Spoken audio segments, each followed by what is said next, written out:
Je crois que ça ne m'est jamais arrivé de découvrir un vin que je ne connaissais pas et de me dire, voilà un des plus grands vins que j'ai dégusté cette année. Et c'est ce qui m'est arrivé il y a quelques semaines en dégustant le 2012 de Promontory à l'aveugle. It didn't fit within any of the appellations. It was just far enough removed that it had its own kind of no man's land, but it was very isolated. It was a place that didn't feel like any other place. It's very rocky, very steep, and it had been planted once in the late 80s and once in the late 90s, but never with the intent of producing fine wine. So still very much untested.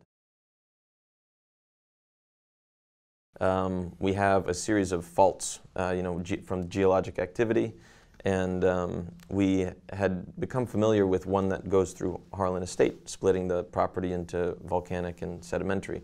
We find the same fault that runs through Promontory, volcanic, but there's another fault in parallel, and in between those two faults we have this metamorphic rock.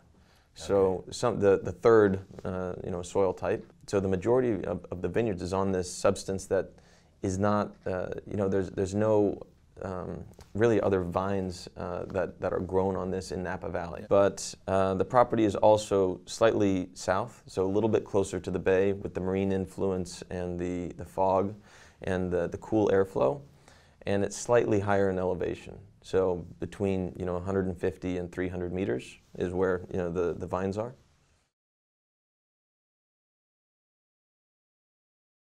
I mean, I think for us it's about knowing that we're trying to build something that will last for generations. It's an investment in the land. So we've always followed kind of an organic way of farming.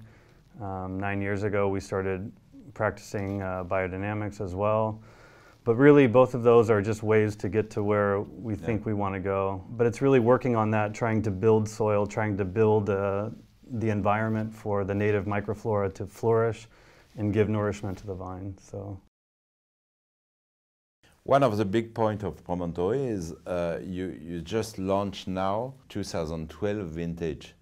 So why did you choose to keep the wine such a long time before selling it? When we started making Promontory, we realized very quickly that the tannins had quite a bit of structure, but there was a lightness to the wine.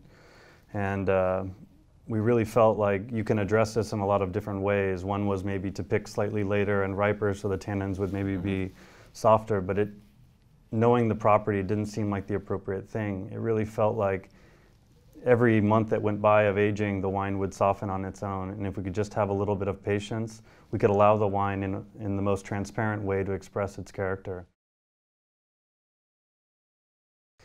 So it's something, when we talk about our blends, we really don't think about the cépage as much because we're not trying to express the cépage. But when we found Promontory, it was almost entirely planted to Cabernet Sauvignon. Really, I think the most important thing is to think of this as a blend dominated by Cabernet Sauvignon. Là, aujourd'hui, on goûte 4 millésimes, les 4 seuls millésimes jamais produits par Promontory.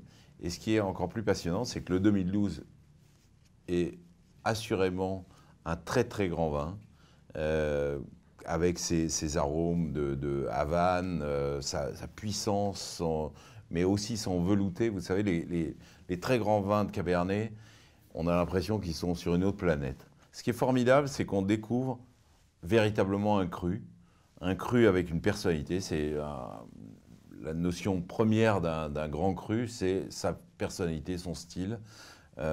C'est une personnalité qui est assurément américaine, californienne, avec ce côté très puissant, très intense, mais en même temps avec un équilibre et une fraîcheur qui sont absolument incroyables. C'est les vins qu'on a envie de boire, qui ont une élégance naturelle et une profondeur assez incroyable. C'est franchement quelque chose d'unique.